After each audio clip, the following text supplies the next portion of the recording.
For our speaker tonight. Before we begin, I'd just like to hand over to Rabbi Joseph just for a couple of seconds. Thank you so much. Welcome to everyone. Again, it's always so incredible these evenings, so amazing to see everyone. The turnouts just get better and better, so incredible. And tonight, obviously, we have a very special guest speaker, someone that I'm very happy to be listening to. We have spent many Shabbosim in their hospitable way, so I can tell you all about their marketing. If it has anything to do about their hospitality, it will be absolutely phenomenal.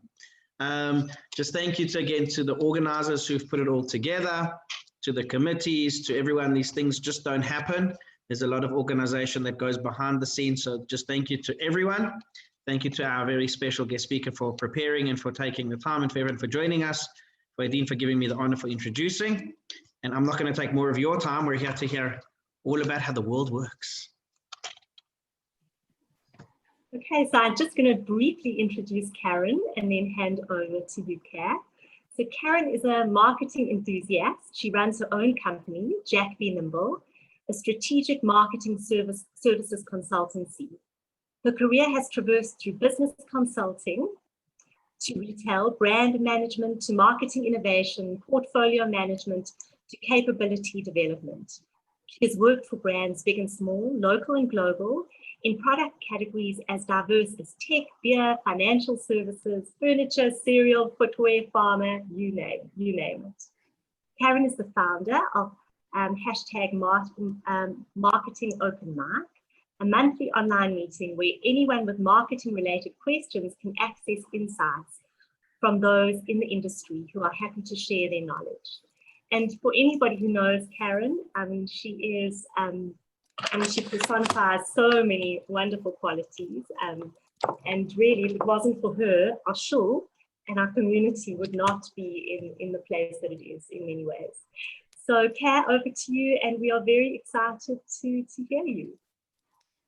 Thanks for the introduction, Rabbi and Aideen, and thank you everyone for making the time to be here tonight.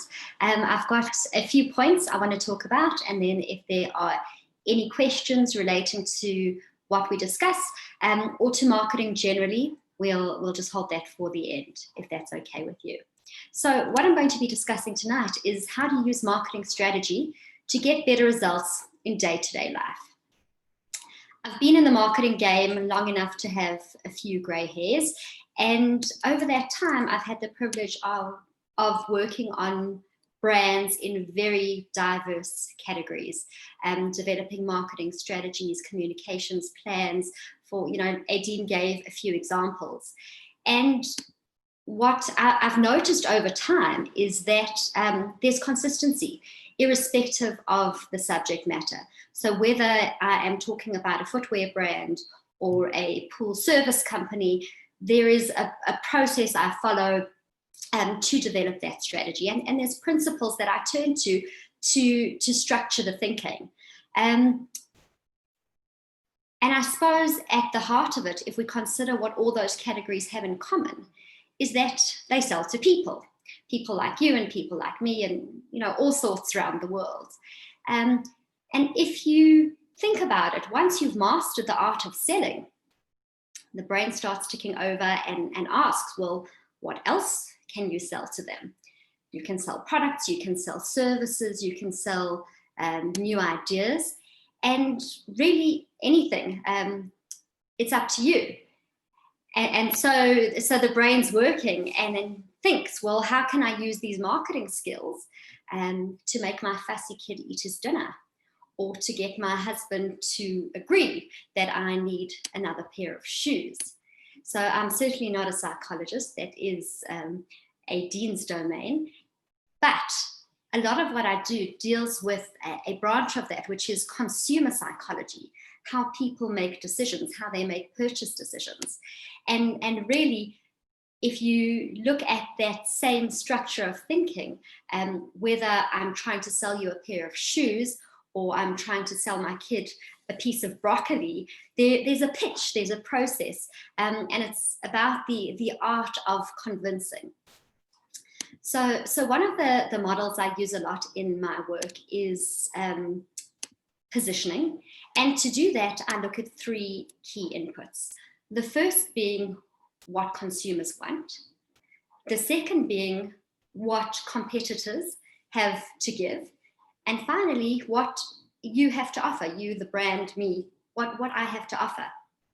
And I'm a big fan of Venn diagrams, so I create a Venn diagram that deals with those three elements to help the brands I work on determine how best to put across their pitch to convince as many people as possible that that brand is the one they want to buy over all the others available in the market.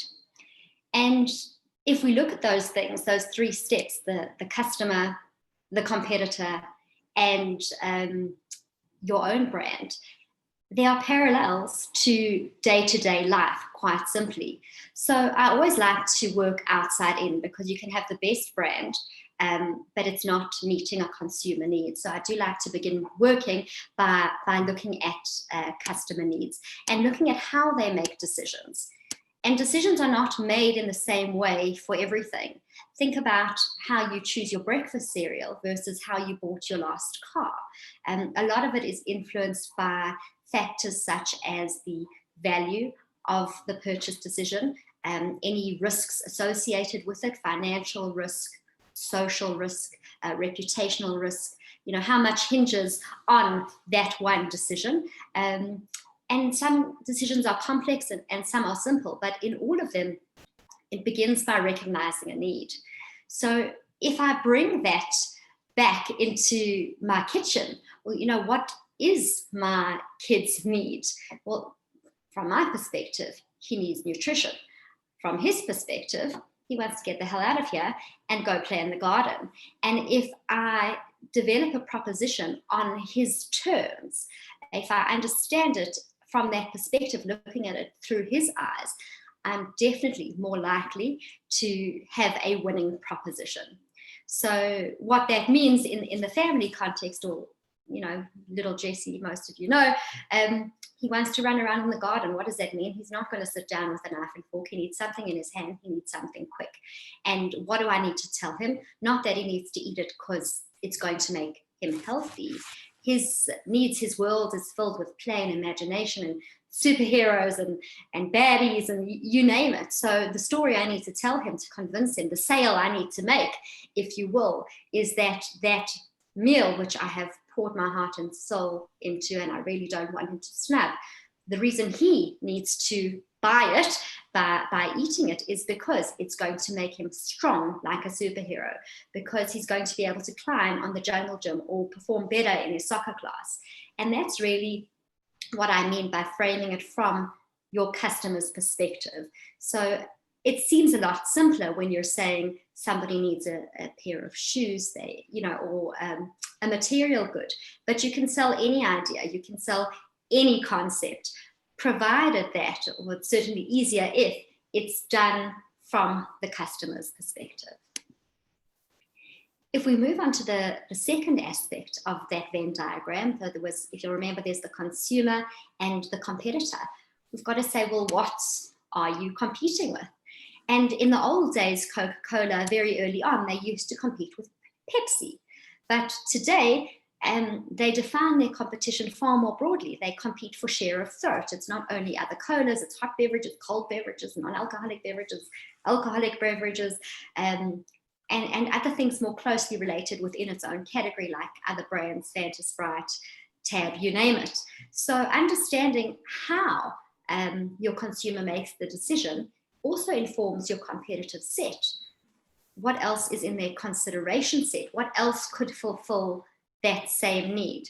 So I'm pretty sure at least 2 of my 3 children would very happily feel satiated with, a piece of dried mango, some fruit, chocolate, I confess. That's their need. But the way I see their needs is that those healthy meals are competing with all sorts of other less desirable options. And if I'm going to entice them to pick the one I want them to pick in that context, I've got to understand how they're interacting with all the other options in front of them. it's similar in other situations in life. For example, when you're applying for a job, you may be an ideal candidate for that position, but who else are you up against? And knowing that helps you to frame what the value you can bring differentially, as opposed to if you just consider your own description, your own skill set. How are you going to meet the needs of that position? So the structure of the thinking works really well when you're selling a product and you Coke and you're considering, but the principles can be applied in any context, and you can sell yourself better. You can sell an idea far better if you understand what else people are considering to fulfill that same need. The third thing I want to talk about is brand truth. So the three circles were the consumer or the customer group, the competitor, and the third circle in the Venn diagram is your own brand. And I've had a lot of discussions lately about personal branding, because that really has come up recently in the last few months when everyone is on social media and that is your billboard. But if we look at it in a product context, because that's really where marketing begins, we want to be making a claim that is grounded in truth. Of course, a lot of advertising is puffery and borderline, lies and fairy tales, but the brands that tend to perform better are those whose message is grounded in an element of truth. So I used to work in beer for many years, and I'm sure you're all familiar with Castle Light. And at the beginning of that brand's journey, it was simply introduced as a lower calorie drink, interestingly enough. But if you look at how it has performed over, say, the last 10 or 12 years, they started talking about being colder, but there was nothing truthful about that. And they actually ended up reverse engineering their production process to make sure there was truth in that claim. Because we can lie to consumers, you can lie to your 5-year-olds, but when they find you out, some customers are less forgiving than others. So we want to make sure that whatever we're putting out there is at least a grain of truth. So where does having brand truth add value in your day-to-day life? I'm going to go back to an example I used a moment ago. If you're going for an interview, you obviously want the job, right?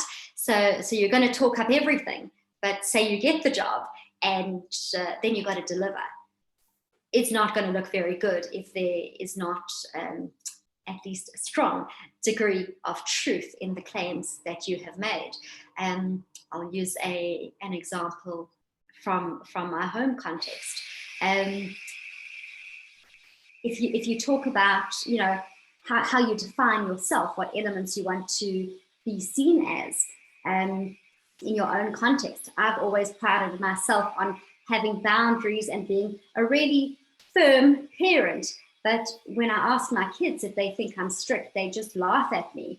So, you've got to define your brand truth. And then, of course, you've got to have a look and see whether that is reflected in reality. Otherwise, we get caught up in believing our own nonsense occasionally as well. So just for the record, I am strict.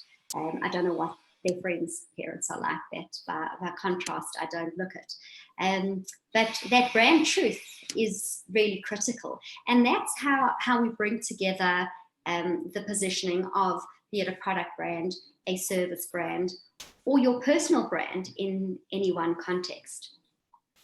I want to talk about just one other concept that I use a lot in marketing, and I think is possibly one of the strongest principles that we can apply in our day-to-day life to get better results. And when I'm developing a strategy or plans for a client's brands, one of the sayings everyone will have heard me say is begin with the end in mind. You've got to have goals. And I think that's a really great lesson in business, as in life. And there's a famous excerpt from Alice in Wonderland where Alice says to the Cheshire Cat, what road do I take? And he responds, well, where are you going? And of course, Alice says, I don't know. And in all his pink and purple wisdom, the Cheshire Cat replies, then it doesn't matter. If you don't know where you're going, any road will get you there. And that's absolutely true. Those of you who have a professional side to your life, you work in a business or run your own practice or whatever it may be, it seldom happens that you wake up one morning and say, okay, I'll just do this thing, and off you go. You start with a plan. You begin with a vision. Where do I want to be in 3 years, 5 years, 10 years down the line? And so too, when you start a family, when you start to build a family, what kind of family environment do I want to create? When we think of community, what is our vision for our community? And we've got to begin with that picture of the perfect future, because otherwise we end up with a situation, and the South Africans and ex-South Africans will be familiar with this example, that bridge in Cape Town that doesn't quite meet.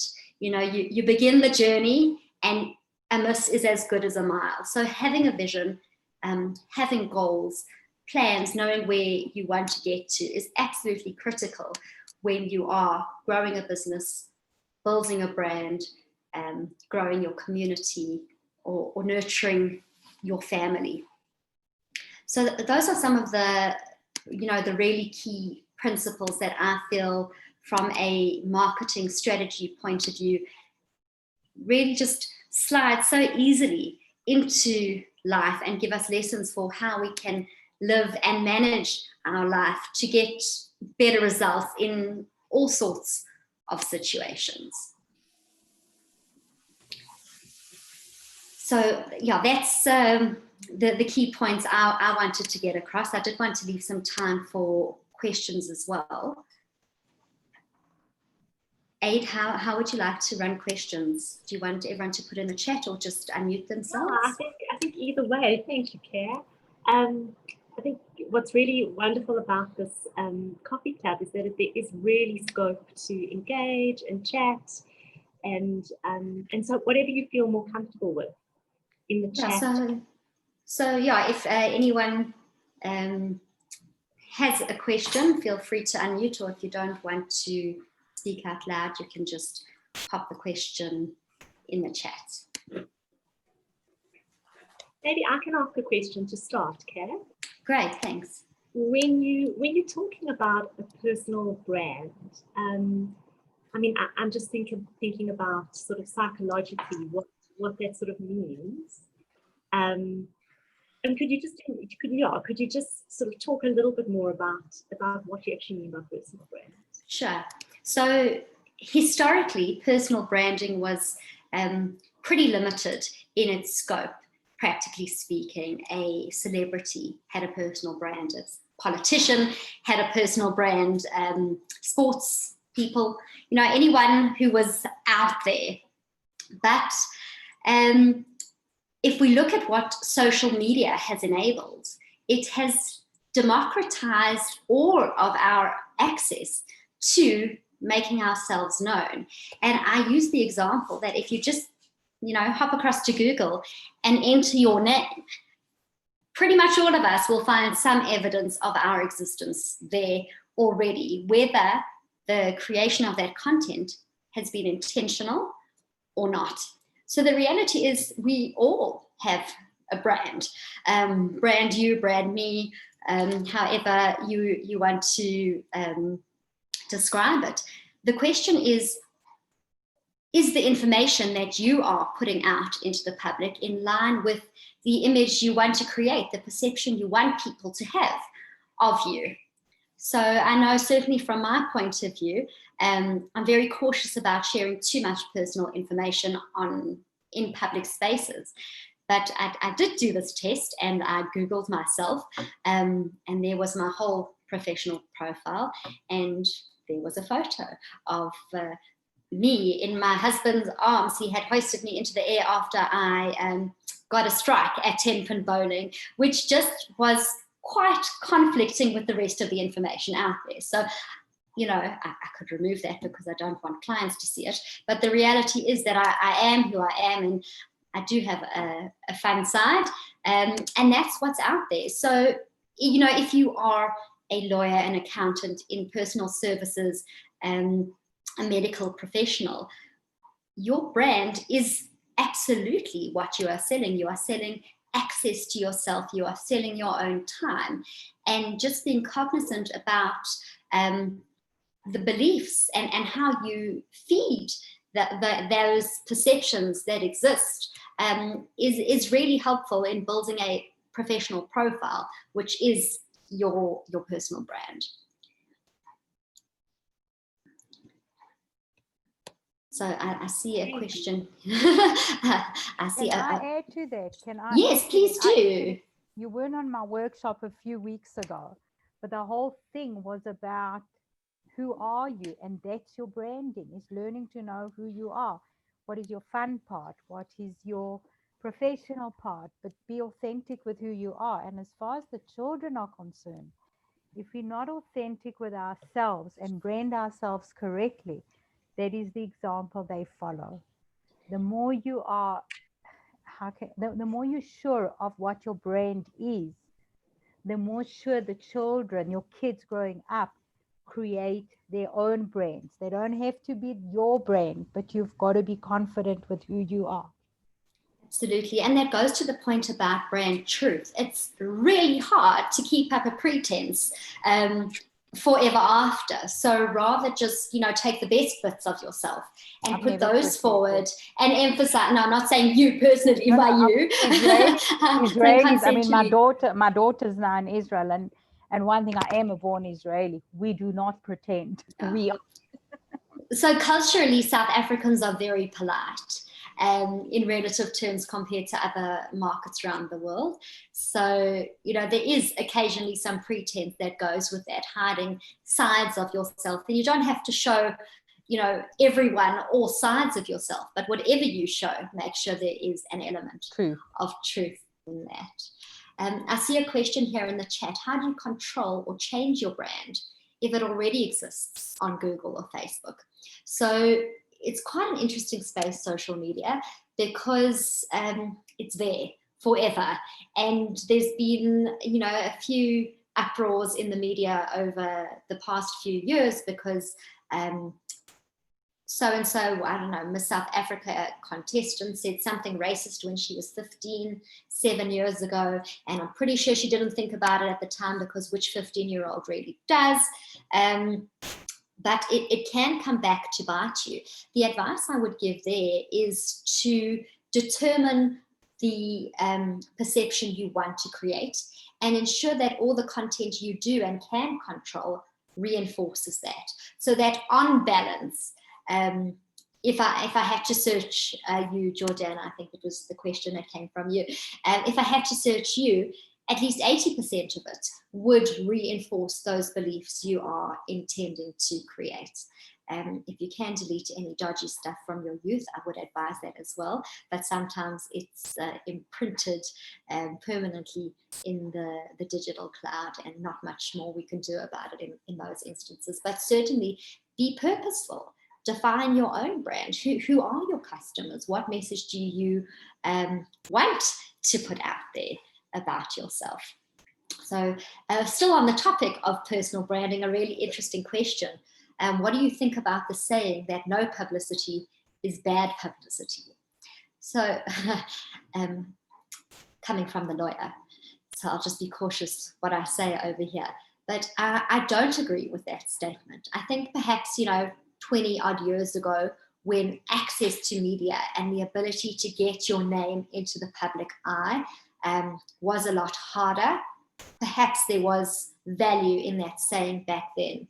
But today, you really do want to control that narrative. You want to own the creation of, perceptions that are created about you, whether it's you in a personal capacity, your business, your brand, whatever it may be.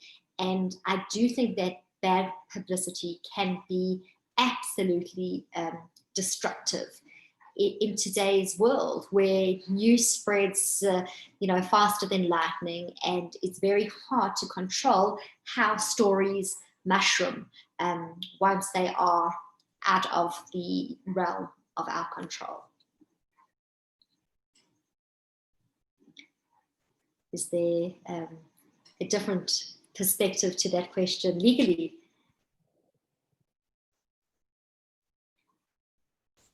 I imagine with laws around defamation and such.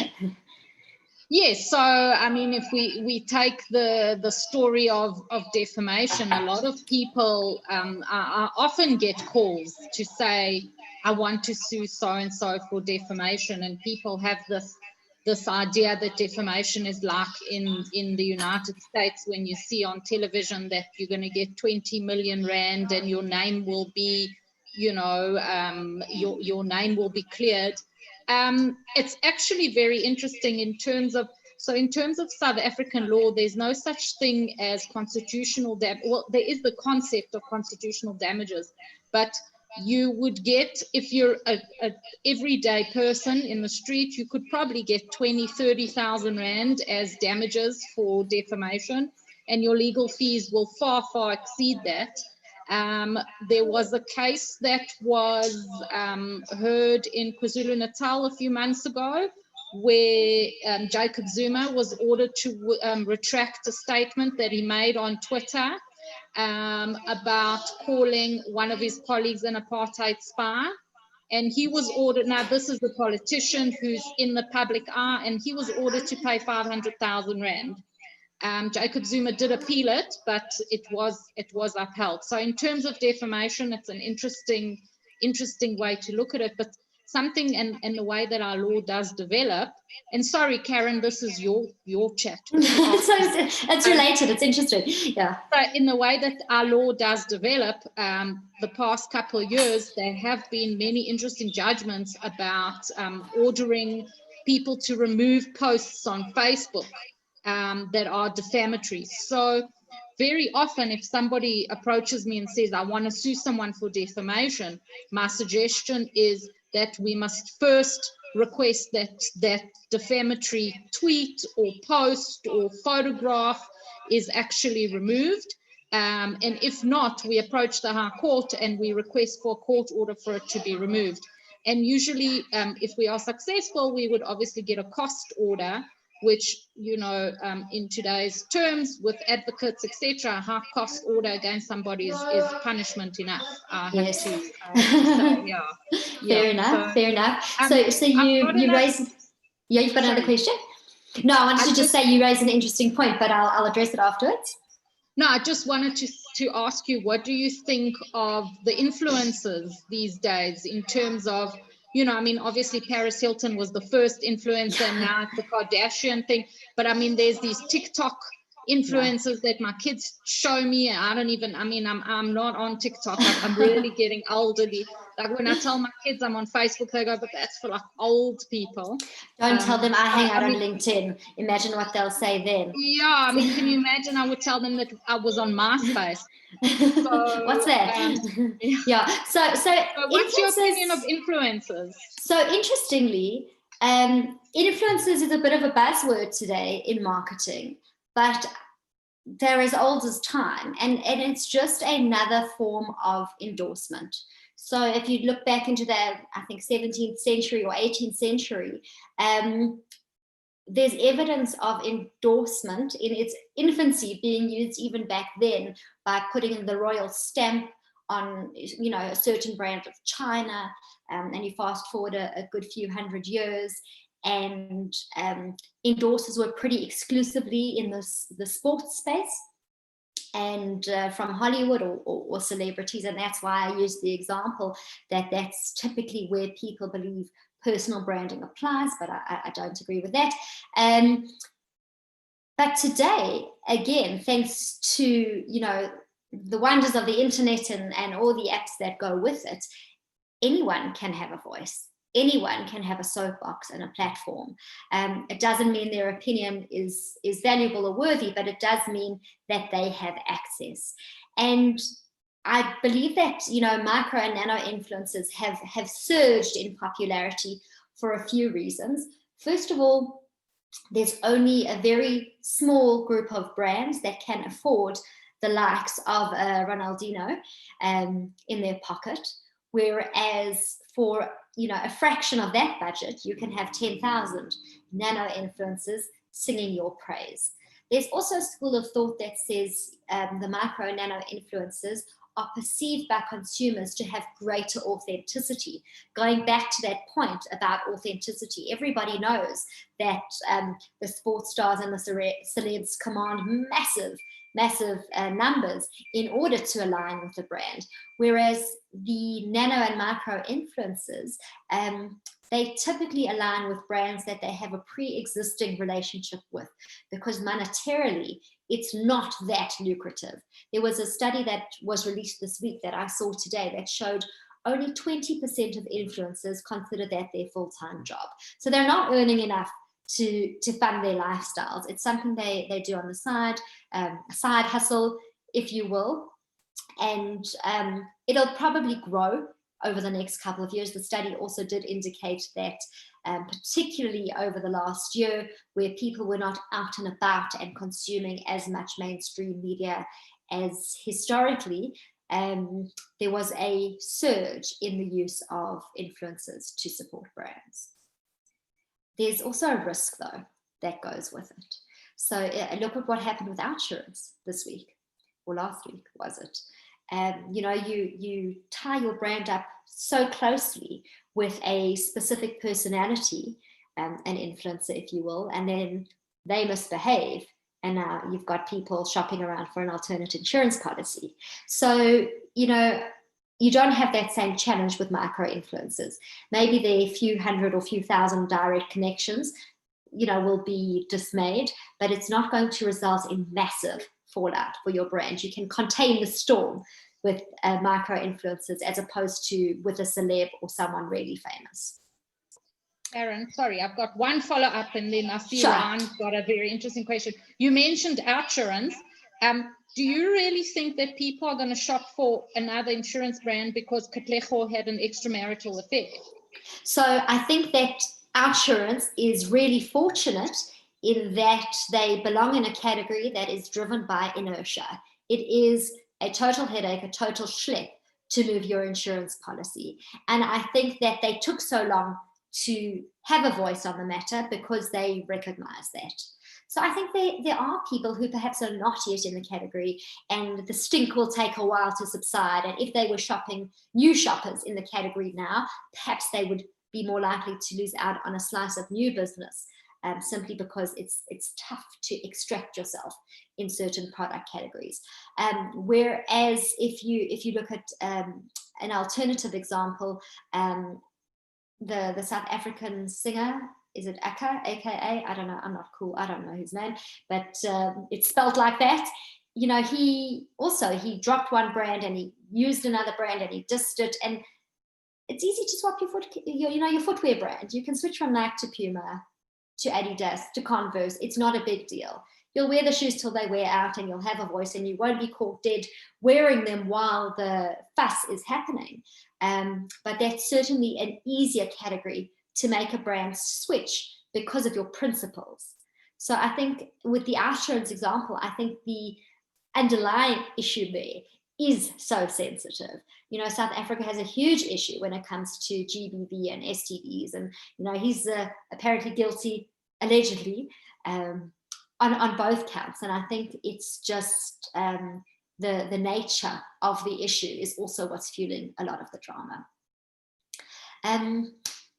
Ryan's got a question. Your top 3 tips for kickstarting building one's personal brand, and your top resources on personal branding. All right, excellent. And then I'll get to the second part of the question. So actually I'll do that. All right, so the first and most critical tip, if you want to focus on building your personal brand, would be to define it. Go through that exercise I spoke about earlier, where you look at who you are selling yourself to, who is your audience, who are you up against, and which aspects of your personality or your capabilities, your skill set, do you want people to remember you by? What do you want to be known for? Start by defining that. You know, as with the Cheshire Cat, you don't know where you're going, you won't get anywhere. So know what you stand for and know what image you want to create. And there's almost always a gap between those two things. Secondly, ask why a personal brand is important. So certainly, as I've mentioned a few examples in professional services, a personal brand is really important. If you are on the shidduch scene, a personal brand is, you know, absolutely crucial. Not that you have to go and build it out formally, but what is that image of yourself you want to put across? There are other examples of it as well, whether it's the nursery school parking lot or, you know, at the shul bracha, what you want people to think about you. It's essentially your reputation by another name. So recognizing that, I'd say, is your second tip. And finally, have a plan of action. You know, what are you going to do about it? Is it that the perception does exist, but it's not being broadcast, it's not really loud and out there? Or is it that the wrong perception exists in the market because you haven't used the opportunity to be vocal and have a voice in the right spaces? So I think if you tick those three boxes, they'll get you very far.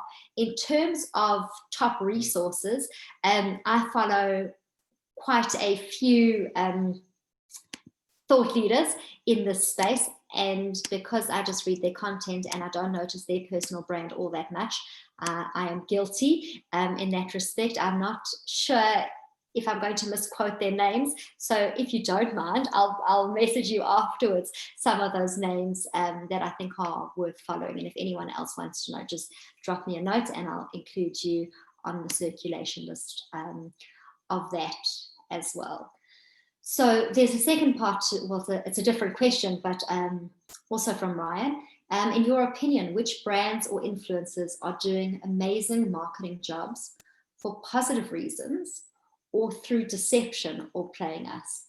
So that's a really interesting question, because although so many people are now doing this thing, I really believe that so few are doing it really well. So on the local scene, South Africans are quite critical when it comes to our own.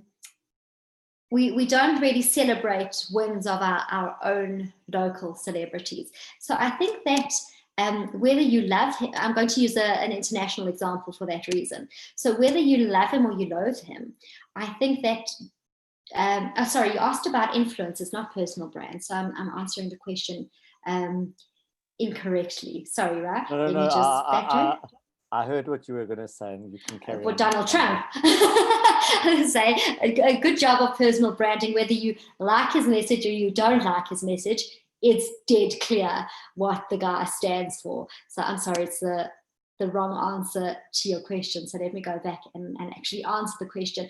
Which brands are doing amazing marketing for positive reasons?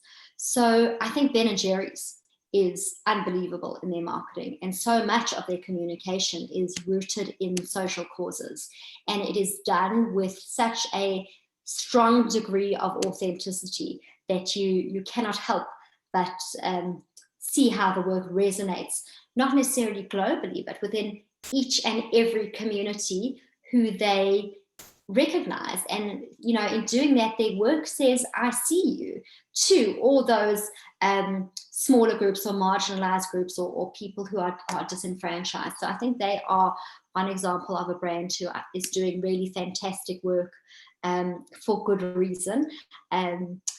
For just random, I think Burger King internationally is doing really brilliant marketing work, and they've had to. Because if you go back to that point I made early on about the competition, and they recognized who their competition was, and that's McDonald's, with an exceptionally strong brand globally, their only opportunity was to stand out and do really great work. And I've got some great examples I'm happy to share with you offline about what they have done. They have actually embraced and put the battle of the brands in the public stage. In fact, about, I think it was 2 or 3 weeks ago, they did a really interesting execution, I think it was in Sweden, for Gay Pride Week, where they had an image of Ronald McDonald hugging the Burger King character as well. So they really just are in your face and reinforcing everything they stand for as a brand. So Heather's made a point here that, is it not also about your uniqueness? So you're absolutely right. Differentiation is a critical aspect of branding, differentiation and distinctiveness. Otherwise, you're not memorable. And as I mentioned early on, the attention economy is really crowded. It's in short supply. So if you are going to stand out, it's a lot easier to remember a brand that doesn't blend in, that stands out, that is unique, that is distinctive. The truth is, there is nothing new under the sun. So being truly unique is pretty challenging, whether you are you or you are selling a service or a product brand. But certainly defining your space, who you want to speak to, understanding who else is trying to get the attention of that crowd, and finding those points where you have some aspect of distinctiveness and shining the light on that. It doesn't mean to say you can't talk about all the things, but the foot you put forward is the one that you want to be memorable and stand out. Did I miss any questions, or did I get them all? No, I think that's all the questions. Is there anything else? If you have a question about your product brand or business or anything as well, you're welcome to ask that, as opposed to just conceptually. Okay, so Ryan shared here that Bridgestone has a magnificent new campaign on chasing dreams. And that's really interesting that you bring that example, because if you go back again a good few decades, a lot of brand communication focused on features. And when you're talking about uniqueness, there's a lot of sameness at the feature level. I challenge you to do a blind taste test of beer. They are all the same. Okay, they're all perceived to be the same, and functionally they are all pretty much the same. They're 90% water. There's barley malt or wheat, a dash of hops, but you've got to have a really finely tuned palate to be able to distinguish. And so what brands have done in categories where there is so much sameness is they stop talking about the features, and they start talking about either the emotion that's associated with it, or the reputation or the social benefit, should I say, that's associated with using that product. And we see that a lot in beer, in motor vehicles, in fashion. We see that the communication is more out there, a little bit less functional, and that's how they differentiate, because Levi's, Diesel, Soviet, they're all the same functionally. It's how it makes you feel and what you think about, and what using that product says to others about you as well, is where these brands are managing to find some sense of differentiation. I've got a private question here. Thoughts on Creepy Crawly? So that's a really interesting one. I don't know who has seen that ad, or who has seen the original video that inspired the ad. If you've got Netflix and you haven't seen it, My Octopus Teacher was the documentary, which was the inspiration. And what Creepy Crawly did there is a great example of what a lot of brands get wrong. They plan and they plan and they plan and they get it perfect, but they've missed the boat. And I think, what Creepy Crawly has done, it's an example of being perfectly timed in execution as well. And if we look back to some of the examples that I gave tonight from a personal point of view, so many situations in life are not necessarily about the specifics, but they're about timing as well. You know, being ready for the position and the position being vacant, and going on a shidduch and you're both ready to commit. There are so many parallels in life where that concept of being perfectly timed is what is most critical, more so than the underlying content, possibly. So, yeah, that's what I think about Creepy Crawly. I think I loved it. I thought it was brilliant and very well timed and very relevant. They didn't compromise the integrity of the brand to get that right and out on time. Any more questions or comments? I'll ask something quickly if you don't mind. Yeah, okay? Go for it.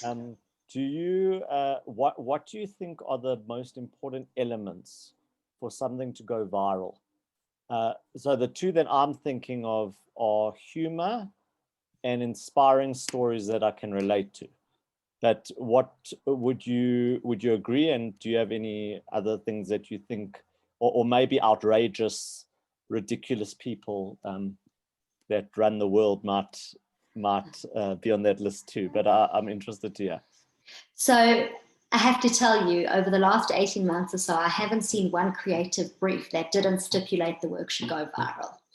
And if only it were as easy as that, to be honest. I don't think there is a magic formula. I think that resonating and being relevant is your best bet in trying to secure that. Interestingly, when it comes to social media as well, I'm sorry, I don't have the stat on hand, but I think it's 6 or 7 times more likely that people will share content if you actually just say, please share, as opposed to putting it out there. Having read that phrase, creates this burden of delivery on the viewer that encourages them to share, whether they were planning to or not, whether they think it's wonderful or not. Humor in South Africa particularly, I think as a nation we have a pretty good sense of humor, and we value humor because of, I suppose, the seriousness of all the other stuff we have to deal with. So certainly locally, humor is one aspect, but I think more broadly speaking, resonating and being overt in telling your viewers, your audience, what you want them to do with that information. If you like it, if you know somebody that it's relevant for, tag it. There's some, really big wigs in advertising, and I read an article from the one guy a couple of days ago, and he said that he thinks he's pretty smart, and he puts these opinion pieces out there, and he's got a huge following, and the only piece of content he's put out since lockdown that went viral was a video of his cat, which had, it's just so obtuse. It's so irrelevant in that space, and I think it just goes to show that there really, unfortunately, is no formula for success in the context of going viral or performing virally. I think you're right, because I think, have a look at what happened with Jerusalem. You are the poster girl for Jerusalem. Hev, I think I've seen every version around the world thanks to you sharing it. But absolutely, how did they know? I mean, they had so many tracks before that. What made that one stick? And there's no crystal ball, there's no magic formula. But sometimes it really just resonates. Perhaps if Jerusalem came at a different time, it wouldn't necessarily have gone viral. People wouldn't have had that desire. Going back to your consumer needs, they wouldn't have been in the headspace where they wanted or had that strong sense of wanting to connect with everything out there. So I think the timing of the launch of that song and dance was fortuitous and helped lead to its success. I'm not convinced it would have achieved the same if it were launched a year earlier, when we were all out and about and connected anywhere. I think it brought that sense. It's what people needed to the world. Absolutely. And it ticked that box of identifying the consumer need. You're absolutely right. So yeah, there's a comment here from Ryan. Nando's does a great job. Absolutely. They are relevant. They are witty, which is higher order humor. And they're also fresh.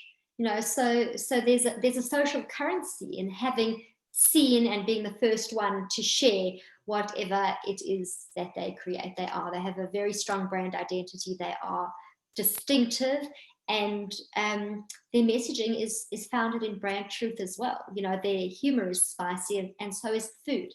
So there's a connection between what they're saying and what they're doing, and that really ticks the box of brand truth well, or really well, should I say, too.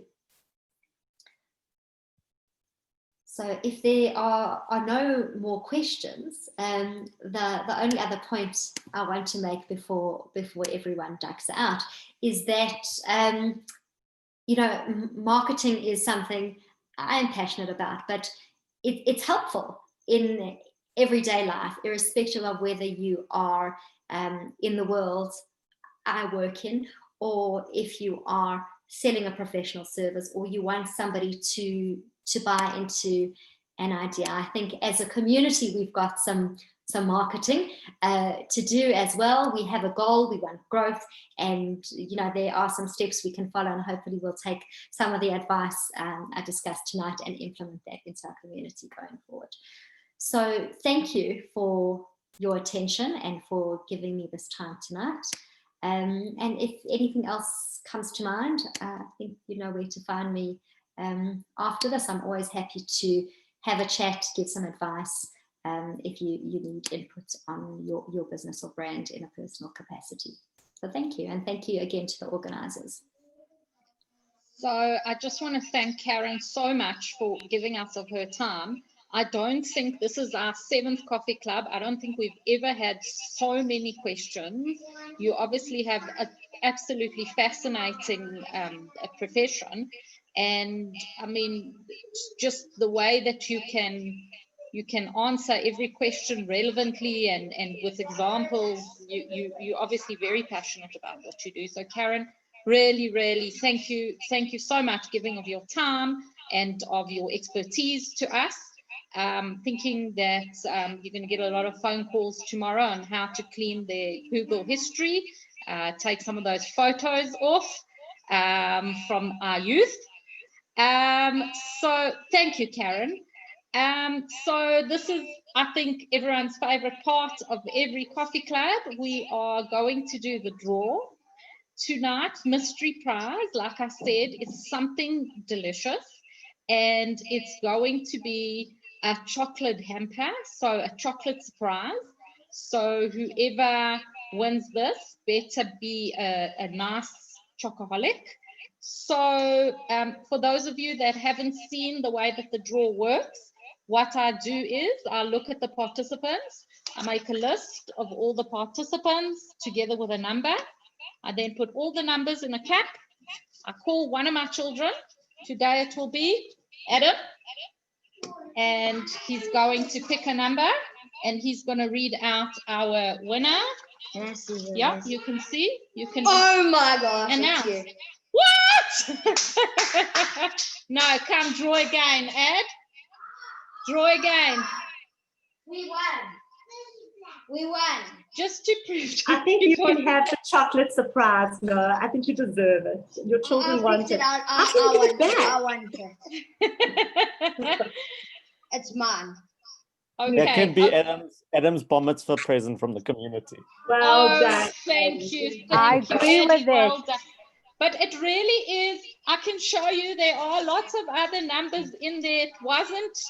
We believe you. You deserve it. Mazel tov for Adam, and enjoy it. Thank you. So yeah, news from our shul. Adam and Shmuley now can assist with the minyan, which is amazing news.